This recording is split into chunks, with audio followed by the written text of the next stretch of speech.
So magandang araw muli sa inyong lahat mga kamaestro. Ayan, so nagbabalik na naman tayo ngayon para dito sa ating panibagong video.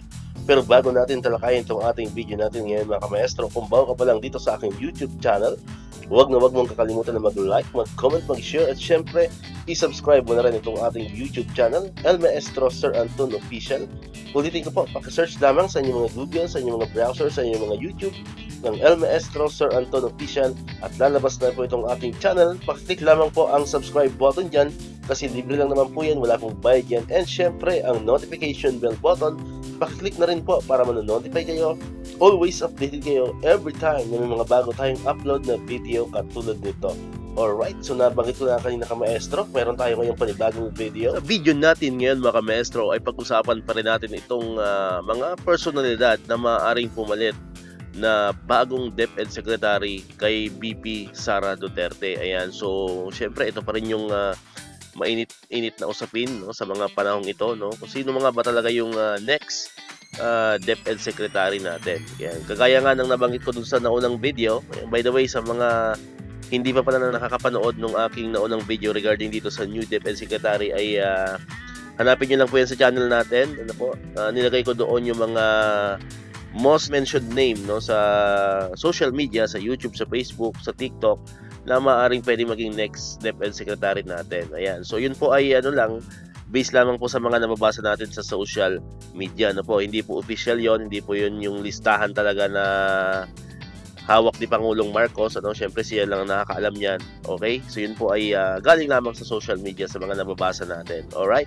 So ngayon naman, kasi based doon sa video yung ginawa ko na yon, marami nag-comment doon na kung pwede daw bang manggaling sa loob ng DepEd mismo ang magiging new DepEd Secretary natin. Ayan. So, payag ba kayo doon, mga kamaestro, no? At sa lahat ng mga nanonood dito sa ating videos, tingin nyo po, ano po ba yung magiging reaction nyo tungkol dito? Okay lang ba sa inyo na mas maganda ay galing mismo sa loob ng DepEd? Ibig sabihin ng galing sa loob ng DepEd, yung mga siguro mga undersecretaries, mga regional director, ayan. So, tingnan natin yung mga comment ng ating mga kamaestro dyan, ng ating mga kababayan dyan, tungkol sa usaping ito. Ayan, katulad nito, isa sa mga subscriber natin, sabi niya, dapat sana ang DepEd Secretary ay teacher, may master degree at PhD sa education at hindi politician. Ayan, yun yung sabi ng subscriber natin. Hindi ko na kasi mention yung, yung name nila para for privacy purposes, kaya tinakpan ko siya.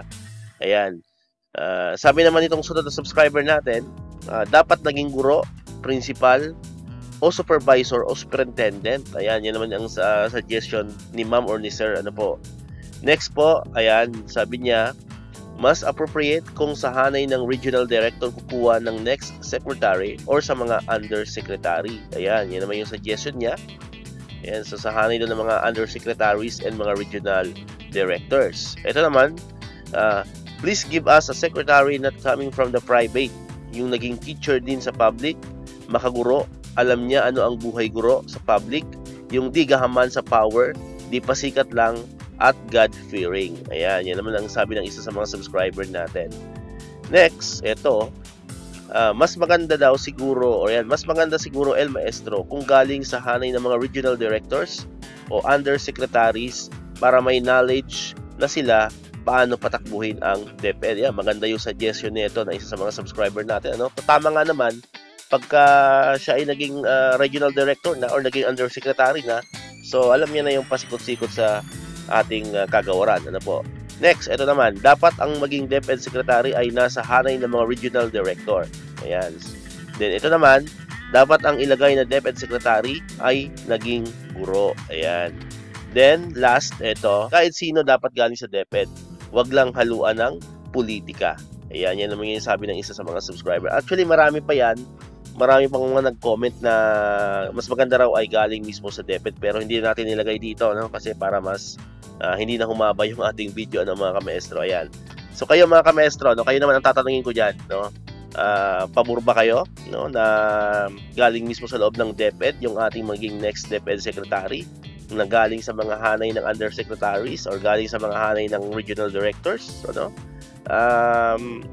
Hindi na tayo syempre mag-mention ng names, no, ng mga undersecretaries, ng mga regional directors, no, para maging fair tayo. Syempre, tayo naman dito bilang isang guro, no, wala tayong pinapanigan diyan, no? Wala naman tayong choice, no. Syempre, ang nakakaalam lang diyan, sabi ko nga, is si Pangulong Marcos lang naman. So, pagka binabana yung bagong Defense Secretary, bilang isang ordinaryong guro, wala naman tayong magagawa kundi sumunod.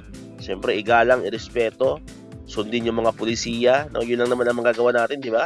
So, ang tanging ngayon, habang wala pang Defense Secretary, kaya ginagawa natin tong video na to, no, para mailabas natin yung mga boses natin, no? Mailabas natin yung mga saloobin natin, kasi malay nyo, meron mga meron mga tauhan yan si Pangulong Marcos na nanonood din sa mga vlogs natin, no? At least nababasa nila, malaman nila yung mga suggestion, mga suggestion ng mga teachers at ng mga ordinary mga citizen ng bansa. No, kasi sa usaping ito, hindi lang naman teacher yung concern dapat. Dapat lahat tayo, buong Pilipinas, dapat concern tayo. Lalo na yung may mga anak-anak na, no? Yung may mga pamilya na nag-aaral sa DepEd, di ba? Kasi syempre, ano man yung magiging bagong polisiya, ano man yung magiging palakad ng ating bagong Defense Secretary, magiging apektado hindi lang yung mga teachers, hindi lang kami, kundi syempre apektado rin yung mga anak ninyo. Apektado rin yung magiging performance ng mga anak ninyo, kasi syempre nakasalalay sa bagong Defense Secretary yung lahat ng mga programa, lahat ng mga projects na i-implement niya sa DepEd. Ano po, kaya hindi porket hindi ka teacher, no, wala ka nang pakialam, no, sa usaping ito. So lahat dapat tayo dito ay may pakialam, lahat dapat tayo dito may boses, ano po, para marinig nila kung ano yung mga saloobin natin. Okay? So yan, so sa akin naman, for personal opinion ko sa usaping ito, kahit sino pa maging Defense Secretary, no, kahit pagaling sa loob ng DepEd yan or kahit galing sa labas, kahit politiko yan, no, ang mahalaga dyan, at always nating sinasabi, at sinasabi rin ng mga kababayan natin dyan, no, na dapat, syempre, may prinsipyo, no, mahal niya yung edukasyon sa Pilipinas, may malasakit sa mga guro, at may malasakit syempre sa mga mag-aaral natin. Ano po, pinapakinggan niya, no, kung ano yung mga hinaing ng mga kaguruan natin at hinaing ng ating mga estudyante. Dapat marunong siyang makinig. Yun ang pinakamahalaga dyan. No? Marunong makinig. Then, syempre, pag nakikinig ang isang Defense Secretary, so, doon siya magbe-base ng kanyang mga pulisiya sa feedback, no? At doon siya mag-iisip ngayon ng mga angkop na mga proyekto, angkop na mga programa na i-implement niya sa ating kagawaran, no? Para mas umangat naman or mas umangat lalo ang ating educational system sa bansa natin. Okay? So yan, so sa tabi nga natin, wala tayong pinapangalanan dito ng mga undersecretary, wala tayong pinapangalanan dito ng mga regional directors. Although syempre may mga kilala naman tayo, no? Pero sabi nga natin, fair tayo dito sa usaping ito. Kaya hindi na tayo magme-mention ng mga kilala natin na undersecretary or regional directors. Ano po? So ayaw kasing mahaluan to ng politika yung usaping ito, ano po. So kayo, bahala kayo mag-comment diyan, o kung gusto niyo mag-mention, nasa sa inyo na po 'yan, pero ako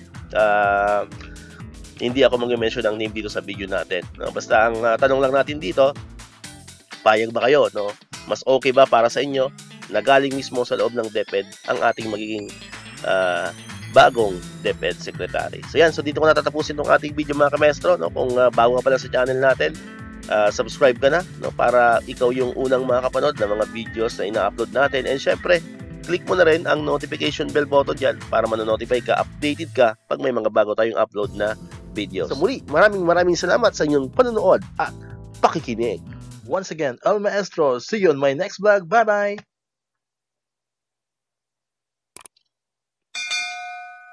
1, 2, 3, come on!